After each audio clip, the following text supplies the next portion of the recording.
Anel, todos los que están les has puesto presente, ¿no es cierto? Sí, a tu compañera faltaba. A ver chicos, la anterior clase hablamos sobre lo que es la anamnesis, ¿no? Una parte importante en la evaluación de todo paciente. Y hemos visto también algunos signos y síntomas cardiovasculares. El día de hoy vamos a hacer primero lo que es la parte más importante del examen físico cardiológico, que es la auscultación. Vamos a ver los ruidos cardíacos que podemos escuchar y los diferentes sonidos. Y el siguiente tema que vamos a empezar es el tema de electrocardiograma. Entonces vamos a comenzar con la auscultación.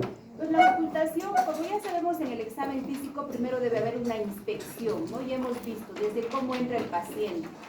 La parte de lo que es palpación y percusión, en la parte de cardiología es un poco limitado, ¿no? Sobre todo la palpación para palpar el choque de punta, que ya bueno, está ubicado en el quinto espacio intercostal, línea medio clavicular, y también en lo que es la percusión es útil, por ejemplo, cuando tenemos pacientes con derrame pericárdico, ¿no? Con pacientes con taponamiento cardíaco, derrame pericárdico, entonces podemos percutir la zona del tórax y vamos a tener pues una percusión que está incrementada, ¿no? Ahora, lo que es la auscultación, como vuelvo a repetir, es la parte más importante. Debemos hacerlo en una habitación silenciosa. Idealmente el paciente debe estar como en la imagen, con el pecho totalmente descubierto. Ustedes van a ver que en lo que es la parte de consulta, ¿no? De consultorio, los que están rotando cardiología, es difícil que el paciente esté con el tórax totalmente descubierto, sobre todo si es mujer, a veces por el tema del clima, ¿no? Que tenemos, pero idealmente deberíamos estar con el paciente con el pecho totalmente descubierto. Ahora, cuando nosotros empezamos a auscultar, chicos, sobre todo ustedes que están empezando a hacer las prácticas de manera presencial, siempre que auscultemos a un paciente debemos pensar en el ciclo cardíaco, ¿no? Primero, ¿cuáles son los focos auscultatorios? A ver, para recordar nada más, porque este es un tema que ya lo hemos estado viendo en semiología. A ver, en cuanto a los focos auscultatorios, claro, pero ¿dónde se ubican? Ya, muy bien. A ver, lo voy a decir yo sé que todos saben. Segundo espacio intercostal paraesternal derecho tenemos el foco aórtico. Segundo espacio intercostal paraesternal izquierdo tenemos el foco pulmonar. En el tercer espacio intercostal, ¿no? Por debajo del pulmonar tenemos el accesorio aórtico. En el quinto espacio intercostal, línea medio clavicular, tenemos el foco mitral, que en los pacientes varones coincide con lo que es el pezón, ¿no? En las mujeres hay variación por el tema de las mamas. El foco tricuspidio podemos auscultarlo a nivel subsifoideo o a nivel paraesternal. Entonces, cuando nosotros empecemos a auscultar al paciente, primero ya sabemos las condiciones que debe tener el paciente y debemos saber colocar nuestro estetoscopio en los diferentes focos, cosa que vamos escuchando y vamos pensando en qué foco es, si lo escucho más fuerte en el mitral, lo escucho más fuerte en el tricuspidio, etc. Luego de acordarnos los focos auscultatorios, pensemos en el ciclo cardíaco. Siempre debemos relacionar los ruidos que escuchamos con el ciclo cardíaco. A ver, para recordar, chicos, y para que entrenemos un poquito el oído, tenemos dos fases del ciclo cardíaco. Tenemos lo que es la sístole y la diástole. Nuestro corazón es una bomba electromecánica, ¿no? En esto vamos a ver la parte mecánica y seguidamente cuando empecemos el electrocardiograma vamos a ver la parte de la conducción eléctrica. Entonces, acordémonos, nuestro corazón es una bomba electromecánica que tiene dos partes del ciclo cardíaco, dos fases. La fase de la sístole. ¿Qué hace nuestro corazón en la sístole? Es como el puño que cerramos, ¿no? En la sístole el corazón está contraído.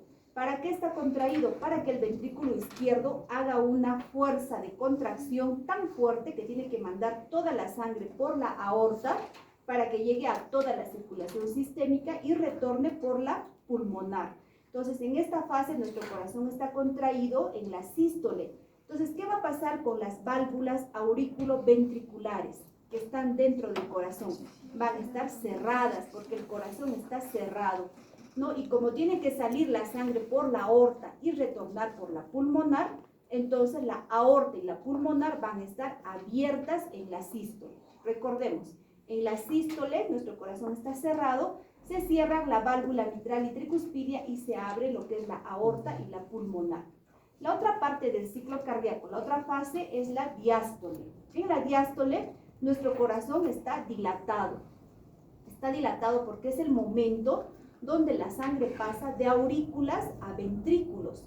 Entonces, las válvulas auriculoventriculares, que son la mitral y la tricuspidia, están abiertos, ¿no? Y para que no escape la sangre, tiene que cerrarse lo que es la válvula aórtica y cerrarse la pulmonar.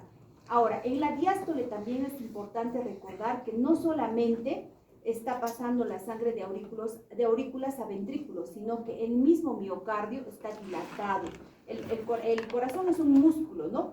Que en la diástole se dilata para que se perfunda. Es en el momento de la diástole donde todo el miocardio se irriga a través de las arterias coronarias.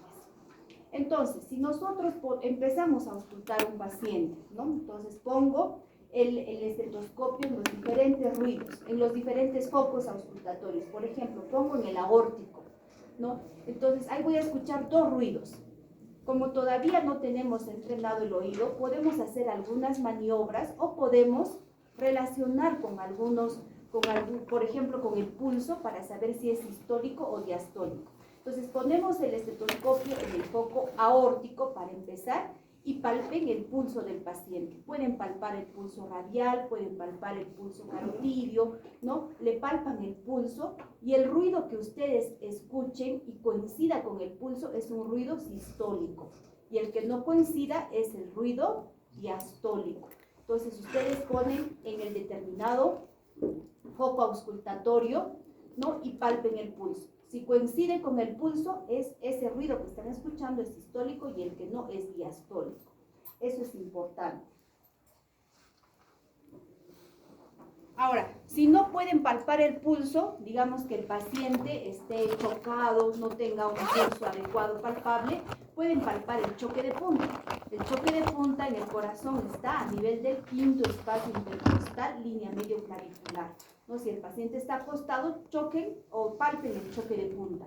Si coincide con el choque de punta, es sistólico, y el que no coincide es diastólico. Esto para que puedan, y esto háganlo en la casa, con los familiares, para que puedan distinguir cuál es el ruido sistólico y cuál es el diastólico. Ahora, ¿por qué escuchamos ruidos cardíacos, no? Los ruidos cardíacos escuchamos por una abrupta, puede ser aceleración o desaceleración de la sangre al pasar de una cavidad a otra, ¿no? Sabemos que la sangre pasa de aurículas a ventrículos y pasa de ventrículo izquierdo a la aorta y regresa por la pulmonar al ventrículo derecho. Entonces, este cambio de cavidades, esta aceleración y desaceleración es lo que nos hace escuchar los determinados ruidos cardíacos. Vamos a escuchar 4 tipos, ¿no? 4 ruidos cardíacos. El primer ruido cardíaco, recordemos, se va a escuchar por el cierre de la válvula, tanto mitral como tricuspidia, es decir, por las válvulas aurículo-ventriculares. El segundo ruido ya también vamos a escuchar por el cierre de las válvulas semilunares, es decir, de las válvulas aórtica y pulmonar. Entonces, el primer ruido, como estamos diciendo que se produce por el cierre de la válvula mitral y tricuspidia, va a depender mucho de la posición de las valvas de la válvula mitral, sobre todo de la válvula mitral. También va a depender de la velocidad de incremento de presión a nivel del ventrículo izquierdo, no porque el ventrículo izquierdo maneja mayor presión. También depende, por ejemplo, si hay una enfermedad que está afectando la válvula mitral, va a haber un cierre, pues puede ser prolongado o un cierre dificultuoso, ¿no?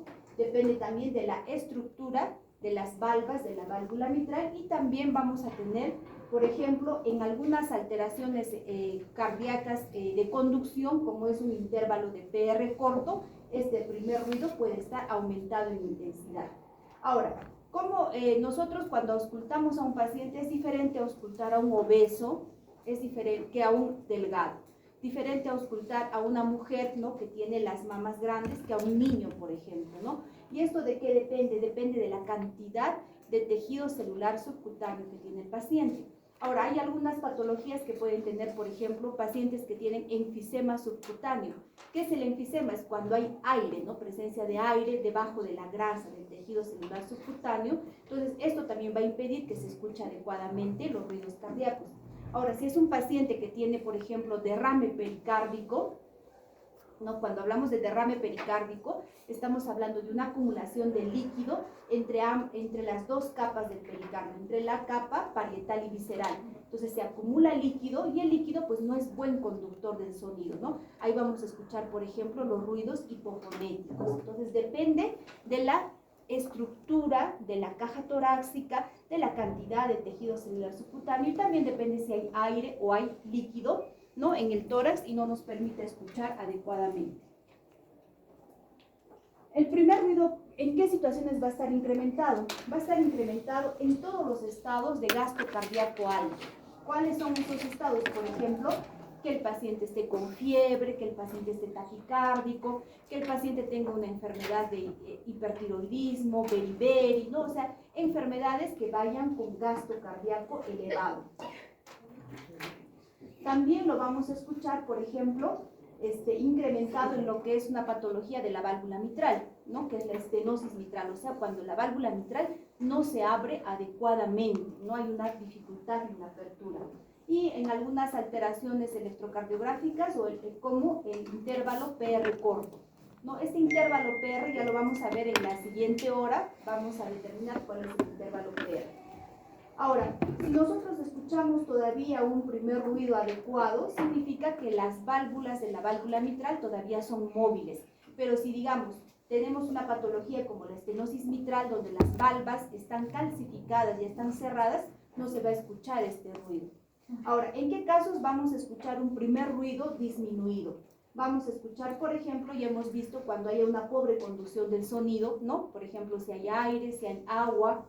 Ahora también vamos a escuchar si hay un intervalo PR prolongado, si el paciente está en insuficiencia mitral, es decir, si la válvula mitral no se cierra adecuadamente, se cierra pero no se cierra completamente, ¿no? O también en pacientes que tengan falla cardíaca. Ahora, como estamos hablando de que este primer ruido se produce por el cierre de la válvula mitral y tricuspidia, vamos a recordar también que fisiológicamente las válvulas del lado izquierdo se cierran antes que el lado derecho, porque el lado izquierdo pues trabaja con mayor presión. Aparte, fisiológicamente hay un enlentecimiento en la conducción hacia el lado derecho. Entonces, normalmente hay un desdoblamiento de este primer ruido, pero es casi imperceptible para nuestro oído. ¿En qué caso este desdoblamiento va a ser más, se va a distinguir más? Por ejemplo, en caso de que el paciente tenga un bloqueo completo de rama derecha, que son alteraciones que vamos a ver cuando estemos tocando el tema de electrocardiograma. Ahora, el segundo ruido. ¿Por qué se produce el segundo ruido? El segundo ruido lo escuchamos ya también por el cierre de las válvulas semilunares, es decir, de la válvula aórtica y de la válvula pulmonar. Este desdoblamiento, este ruido también está desdoblado, ¿no? ¿Por qué? Porque primero se cierra la válvula aórtica. La válvula aórtica, chicos, es una válvula que funciona con mucho volumen y con mucha presión. Entonces se cierra antes que la pulmonar, además del enlentecimiento que hay en el lado derecho, ¿no? Entonces, si escuchamos desdoblado el segundo ruido, es normal, ¿no? También puede haber un desdoblamiento que está disminuido, por ejemplo, en casos de hipertensión pulmonar, es decir, en pacientes que tengan alguna patología pulmonar crónica o un síndrome corazón-pulmón. Ahora, el desdoblamiento de este ruido, si nosotros queremos hacer que este ruido esté desdoblado, tenemos que hacer algunas maniobras para poder escuchar. Por ejemplo, si nosotros le ponemos al paciente, le hacemos expirar, una expiración forzada, ¿no? Vamos a tener que este desdoblamiento no va a ser perceptible, pero si aún a la expiración el desdoblamiento se puede escuchar, es porque el paciente pues tiene un bloqueo completo de rama derecha o tiene una extrasistolia, ¿no?, que lo podemos ver en el electrocardiograma, También podemos ver en otras patologías, como por ejemplo en la embolia pulmonar o en la comunicación interauricular. El segundo componente del segundo ruido puede estar incrementado o disminuido dependiendo si el paciente tiene, por ejemplo, cierto grado de hipertensión pulmonar. Ahora, un cierre precoz de la válvula aórtica, como por ejemplo en la insuficiencia mitral o en la comunicación interventricular, también nos puede dar este segundo ruido incrementado, ¿no? Ahora, si hay un retraso en el cierre de la válvula aórtica, vamos a tener un desviamiento paradójico. ¿Qué quiere decir? Que primero vamos a escuchar el componente pulmonar y luego el componente aórtico. En otras patologías que podemos escuchar también, por ejemplo, un retraso del cierre de la válvula aórtica, ¿no? Por ejemplo, en un cortocircuito de izquierda a derecha, en una hipertensión arterial sistólica, en una cardiopatía isquémica. Ahora, este segundo ruido, si ya el grado de hipertensión pulmonar en el paciente está muy incrementado, también el segundo ruido puede estar incrementado. Entonces, así es como nosotros podemos ver normalmente, ¿no? Podemos escuchar normalmente.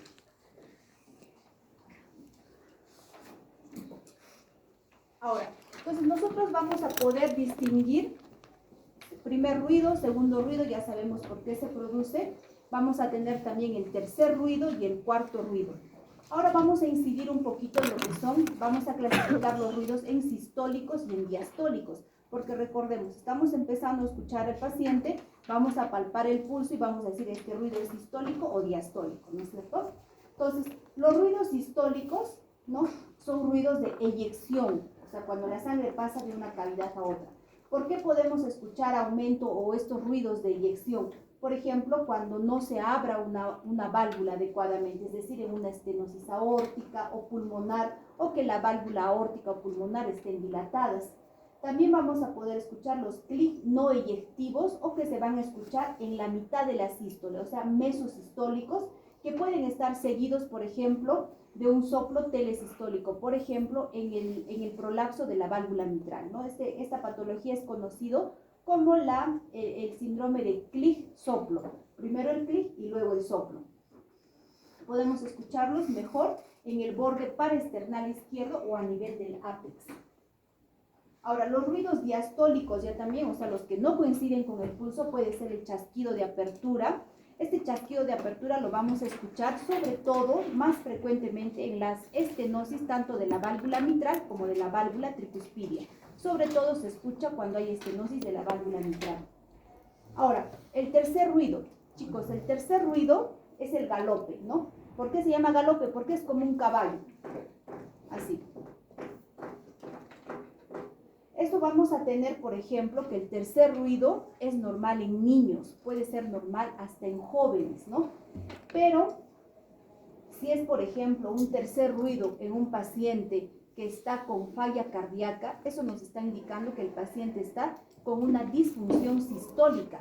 Entonces, este paciente está descompensado hemodinámicamente, ¿no? Tiene una disfunción sistólica. Pero si lo escuchamos en niños, lo escuchamos en adultos jóvenes, en adolescentes, es lo más probable que sea un ruido normal, ¿no? Y es el galope. Ahora, también podemos escuchar en algunas patologías que tienen gasto cardíaco elevado, ¿no? Como la fiebre, el hipertiroidismo o alteraciones que aumenten el metabolismo en las personas. Ahora, el tercer ruido se puede confundir con otros ruidos. ¿Con qué ruido se puede confundir? Por ejemplo, con el golpe pericárdico. El golpe pericárdico se escucha como un tercer ruido, pero es mucho más precoz. ¿Y por qué se produce? Se produce en la pericarditis constrictiva, o sea, cuando el pericardio ha sufrido ya reincidentemente inflamaciones y se ha vuelto un pericardio duro, se ha calcificado y no está dejando dilatarse adecuadamente al corazón en la diástole. En la pericarditis constrictiva escuchamos el golpe pericárdico. ¿Pero qué lo va a diferenciar del tercer ruido? Que va a ser mucho más precoz. Otro ruido que nos puede confundir con el tercer ruido es el plop tumoral. Como su nombre lo dice, se produce o se escucha por la presencia de un tumor. ¿Cuál es el tumor más frecuente en el corazón? Es el mixoma, ¿no? El mixoma auricular puede ser en aurícula derecha o en aurícula izquierda, pero este mixoma es tan grande en la aurícula que va a prolapsar hacia el ventrículo. Entonces, esto es lo que nos va a producir, lo que nos va a llevar a escuchar un plop tumoral. Ahora, el cuarto ruido se va a producir en la fase de contracción auricular, ¿no? Entonces, este cuarto ruido ya también, si lo escuchamos en una persona adulta, nos va a indicar una disfunción diastólica. Quiere decir que el corazón no se dilata adecuadamente. Entonces, chicos, para que no se olviden, tercer ruido nos está indicando, o es normal en niños, adolescentes o en enfermedades con alto gasto cardíaco, o si es en un adulto, nos está indicando una disfunción sistólica. Quiere decir que el corazón no se contrae adecuadamente. Y el cuarto ruido nos está indicando una disfunción diastólica. Quiere decir que el corazón no se está dilatando adecuadamente. Habla cardiólogo. Doctora, en la fiebre reumática va a haber presencia de lo que es la disfunción sistólica. O sea, va a haber galope.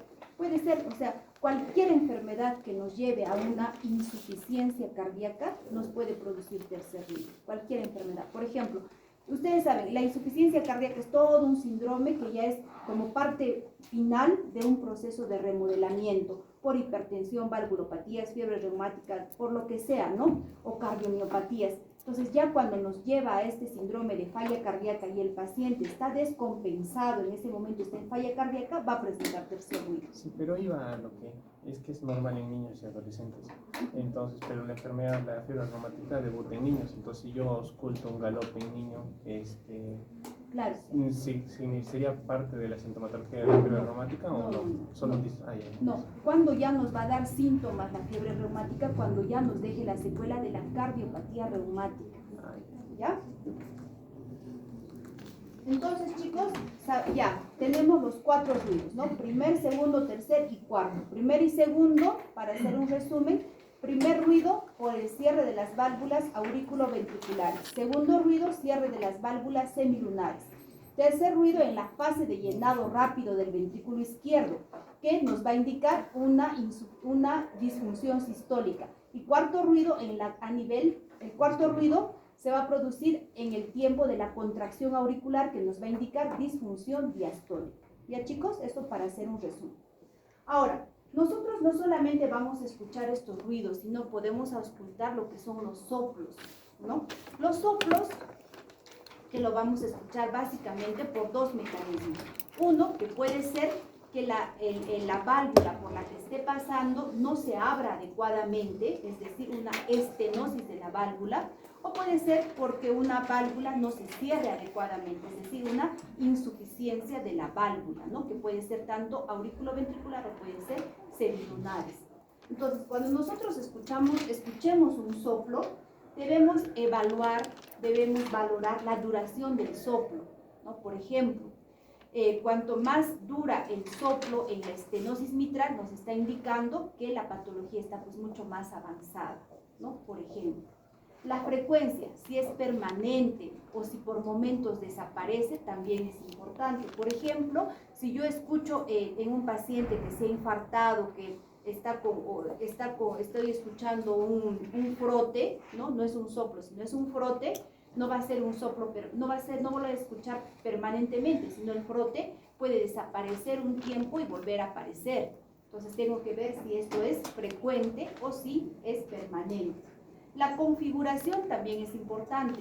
En el soplo vamos a tener que la configuración puede ir creciendo o puede ir decreciendo, o puede ser decreciendo en forma de rombo, o puede ser un soplo totalmente plano, horizontal, ¿no? Esa es la configuración. La intensidad es muy importante. La intensidad va del 1 al 6, ¿no? El soplo de intensidad 1 es el soplo que no lo escuchamos normalmente, sino hay que pedirle que el paciente haga algunas maniobras para que podamos auscultar. Por ejemplo, que tosa o que puje, que haga maniobra de Valsalva, por ejemplo, ¿no? El soplo de intensidad 2 y 3 es el soplo que nosotros al poner el estetoscopio no tenemos dificultad en escucharlo, lo podemos escuchar. El soplo de intensidad 4 y 5 es el soplo que además de escucharlo se acompaña con lo que es el frote, ¿no? O sea, podemos palpar ese soplo. Ponemos nuestra mano a nivel del corazón y podemos palpar a nivel del foco auscultatorio. Entonces, si ya tiene un frote, es un soplo que podemos palpar. Ahora, el 6 es un soplo que ya no necesitamos estetoscopio para escucharlo. Incluso podemos ver el frémito, ¿no? Hay soplos así, chicos, ¿no? Solamente acercas tu oído y puedes escuchar el soplo. Y es tan intenso el frote o el frémito que podemos ver cómo está, cómo se ve en la pared torácica. Entonces, eso en cuanto a lo que es la intensidad. Irradiación también es importante, ¿no? Hay soplos que se van hacia el cuello, hay soplos que se irradian hacia el lado horizontal, es importante también eso. Y la configuración, ¿no? Que ya lo hemos mencionado. Entonces, miren, estos son los tipos de soplo. Puede ser creciendo, decreciendo, puede ser en forma de rombo o pueden ser soplos, como vemos acá, totalmente horizontales. Ahora, los soplos podemos escucharlos tanto en la sístole como en la diástole. Si lo escuchamos en la sístole, pueden estar al inicio de la sístole, que son los protosistólicos, a la mitad de la sístole, los mesosistólicos, al final de la sístole, los telesistólicos, o pueden abarcar toda la sístole y ser holosistólicos. Igualmente, a nivel de lo que es la diástole, ¿no? Pueden ser a la mitad, al inicio, al final, o pueden abarcar toda la diástole. Entonces, primero vamos a ver qué soplos podemos escuchar, por ejemplo, en lo que es la sístole, ¿no? Los soplos que escuchamos al inicio de la sístole, o sea, los protosistólicos, por ejemplo, vamos a escuchar cuando tengamos una comunicación interventricular, o sea, una cardiopatía congénita, ¿no? Que ya ha producido una hipertensión pulmonar, o también en una comunicación interventricular que sea muscular, pequeña, o en la insuficiencia tricuspidia que todavía no se acompaña de hipertensión pulmonar. También lo vamos a escuchar en lo que es la insuficiencia mitral aguda. ¿Por qué en la insuficiencia mitral aguda se escucha el soplo solo al inicio de la sístole? Porque estamos hablando de una patología que se está produciendo en poco tiempo, entonces todavía la aurícula izquierda no ha tenido tiempo de crecer, de remodelarse como en la insuficiencia mitral crónica.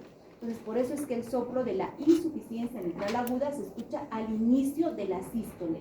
En cambio, si ya la insuficiencia mitral es crónica, ¿qué va a pasar con la aurícula izquierda? Ya se ha remodelado, ha crecido, se ha dilatado, entonces es más distensible y el soplo va a abarcar hasta la mitad de la sístole. Es el soplo mesosistólico, o sea, el que se escucha a la mitad de la sístole. Son soplos de carácter eyectivo, se pueden escuchar tanto en patología aórtica como en pulmonar, ¿no? También en patologías que tengan gasto cardíaco elevado. Ahora, este soplo mesosistólico a la mitad de la sístole también es frecuente escucharlo, chicos, en niños, en adolescentes, hasta en adultos jóvenes que tengan la pared torácica delgada, ¿no? Y esto se va a producir, por ejemplo, los niños que tienen soplo, hasta el 80% son soplos funcionales, soplos inocentes. ¿Qué quiere decir? Que no hay una alteración anatómica que esté produciendo este soplo. Lo que pasa es que la pared torácica es tan delgada que podemos escuchar este soplo cuando pasa la sangre de una cavidad a otra. Ahora, si no es un niño, no es un adolescente, no, si es una persona ya adulta, ¿cuál va a ser el soplo más frecuente que vamos a escuchar en la mitad de la sístole? Es el soplo de la estenosis aórtica, ¿no? Este soplo es característico de la estenosis aórtica, ¿no? El fenómeno de Galabardín, bueno, el fenómeno de Galabardín es cuando hay una disociación del soplo de la estenosis aórtica. Este soplo tiene un componente ruidoso y tiene un componente musical, ¿no? El componente ruidoso lo podemos escuchar hacia el cuello y el musical hacia la parte de la base, ¿no? Esa es disociación del soplo de la estenosis aórtica. También podemos escuchar en lo que es la cardiomiopatía hipertrófica. ¿Por qué la cardiomiopatía hipertrófica, chicos? En la cardiomiopatía hipertrófica, como su nombre lo dice, el ventrículo izquierdo se hipertrofia, se engrosa. Entonces se engrosa tanto que no deja que la válvula aórtica se abra adecuadamente. Entonces, por eso escuchamos un soplo mesosistólico. Entonces, ¿qué es importante para evaluar en el soplo mesosistólico? La edad del paciente. Si es un niño, adolescente, joven, ¿no? sin patología, sin síntomas, lo más probable es que sea un soplo funcional, un soplo inocente. Pero si es un adulto, ¿qué es lo más probable? Una estenosis aórtica. Ahora, los soplos o los sistólicos, o sea, los que abarcan toda la sístole, ¿no? Puede ser, por ejemplo, cuando estamos hablando de patologías que ya sean crónicas, ¿no? En una comunicación interventricular, en una insuficiencia mitral crónica, podemos escuchar este soplo, ¿no? Que abarque toda la sístole. Ahora, el soplo telesistólico, o sea, el soplo que escuchamos al final de la sístole. Por ejemplo, podemos escuchar en la cardiopatía isquémica, ¿no? Hay pacientes que cuando tienen el dolor anginoso podemos escuchar este soplo, ¿no? O también en patologías como el prolapso de la válvula mitral, es decir, la válvula mitral, ¿no? que ingresa a la aurícula izquierda en algún momento del ciclo cardíaco.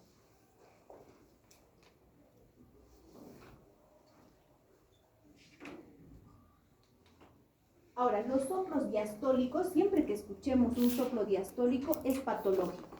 ¿Ya, chicos? No es como el sistólico. El sistólico, como ya hemos visto, el mesosistólico, muy frecuente que sea funcional en niños adolescentes. Pero si escuchamos un soplo diastólico, siempre es por una patología estructural. Pueden ser precoces, por ejemplo, en la insuficiencia aórtica, en la insuficiencia pulmonar, ¿no? que se escuche por hipertensión pulmonar. Los soplos mesodiastólicos, es decir, los que se escuchan a la mitad de la diástole, se va a producir sobre todo porque la válvula aórtica o la válvula mitral y tricuspidia no se abran adecuadamente. Entonces, como no se abren adecuadamente, una gran cantidad de sangre tiene que pasar por una válvula pequeña. Entonces, ahí hace que se escuche este soplo. Muy importante, no tanto la intensidad, sino importante cuánto dura el soplo, ¿no? Si dura más, entonces es más severa. En este soplo podemos escuchar el chasquido de apertura. Este chasquido de apertura, chicos, lo vamos a escuchar en la estenosis de la válvula mitral. ¿Qué quiere decir? Que la válvula mitral se ha cerrado, no se abre adecuadamente. Entonces, para abrirse hace un chasquido de apertura. Este es el soplo que vamos a escuchar a la mitad de la diástole. En otras patologías también se puede escuchar, por ejemplo, en insuficiencia mitral, en una comunicación interauricular, en una comunicación interventricular, ¿no? En la insuficiencia aórtica aguda también vamos a escuchar este soplo por una regurgitación mitral diastólica. ¿A qué se refiere esto? Cuando tenemos la insuficiencia aórtica, ¿no? Por ejemplo, en la insuficiencia aórtica crónica, chicos, el soplo característico de la insuficiencia aórtica es el soplo de Austin-Flynn. ¿Y qué es este soplo de Austin-Flynn? Es cuando el volumen regurgitativo de sangre en la insuficiencia aórtica es tan grande que no permite que las valvas de la válvula mitral se abran adecuadamente y lo que vamos a escuchar es un soplo diastólico en el foco mitral. Nos puede hacer confundir con una estenosis de la válvula mitral, pero no, es por este volumen regurgitativo de la insuficiencia aórtica que no deja que se abra adecuadamente la válvula mitral. Ese es el famoso soplo de Austin-Flynn, que se escucha en el foco mitral por insuficiencia aórtica. Igualmente van a tener configuración, ¿no? Por ejemplo, la configuración que estamos viendo acá, ¿no? Puede ser la mitad, puede ser al inicio. Ahora, también vamos a tener soplos continuos. ¿Qué quiere decir? Que lo vamos a escuchar tanto en la sístole como en la diástole. ¿Qué es la patología más conocida por este soplo? La persistencia del conducto arterioso, ¿no? En los niños. Y esto se da por una comunicación de la válvula aórtica con la de la aorta con la pulmonar. Entonces, este soplo también conocido como el soplo de Gibson o en maquinaria, ¿no? De lo que es la persistencia del conducto arterioso. Entonces, se va a producir porque hay una diferencia de presiones tanto en la sístole como en la diástole. También lo podemos escuchar, por ejemplo, en fístulas, ¿no? Que pueden ser congénitas o pueden ser adquiridas. ¿Quiénes tienen fístulas adquiridas? Ustedes que están rotando ahora nefrología. Los pacientes que están en hemodiálisis tienen fístulas, ¿no es cierto? Para la hemodiálisis, pónganle ustedes el estetoscopio en esa fístula, van a escuchar un soplo de gran intensidad, tanto en la sístole como en la diástole. Entonces, en estos pacientes se les crea estas fístulas arteriovenosas para que puedan hacerse la hemodiálisis. En otras patologías también se puede escuchar en la coartación de aorta, en la embolia pulmonar. Ahora, hay algunos soplos que también vamos a escuchar, pero son temporales y benignos. Por ejemplo, el soplo mamario, como su nombre lo dice, mamario porque se escucha en las mujeres que están dando de lactar. ¿Y esto por qué? Por una hipervascularización a nivel de la zona de la mama, ¿no? ¿Cómo vamos a diferenciar si es un soplo mamario, o sea, es decir, un soplo que va a pasar pues una vez que pase la etapa de la lactancia? Si nosotros presionamos con el estetoscopio donde escuchamos el soplo, este va a desaparecer el componente diastólico. Ahora, también vamos a tener el zumbido venoso, ¿no? El zumbido venoso que lo vamos a escuchar en la zona supraclavicular, ¿no? Que igualmente esto se va a producir porque hay un aumento de lo que es el tránsito venoso. Si nosotros también presionamos a nivel de la zona que escuchamos, va a desaparecer. Entonces no hay que confundir el soplo mamario con el zumbido venoso. Ahora, el frote pericárdico. El frote pericárdico es un ruido que nos puede hacer confundir con un soplo, ¿no? Se va a producir sobre todo cuando hay alteraciones en el pericardio. O sea, puede haber, por ejemplo, una pericarditis o puede ser posinfarto miocárdico. La característica del frote pericárdico, si nosotros, frotamos nuestro cabello en el oído, tiene ese sonido, el frote pericárdico. Y la característica importante es que no es permanente, ¿no? Por ejemplo, si escuchamos a un paciente, algunos de ustedes pueden escuchar y los otros ya no. O sea, es inconstante, ¿no? El frote pericárdico. Entonces, chicos, hasta acá hemos visto o hemos completado lo que es el examen físico. Hemos visto la anamnesis, hemos visto signos y síntomas cardiovasculares y hemos incidido un poco más en lo que es la auscultación.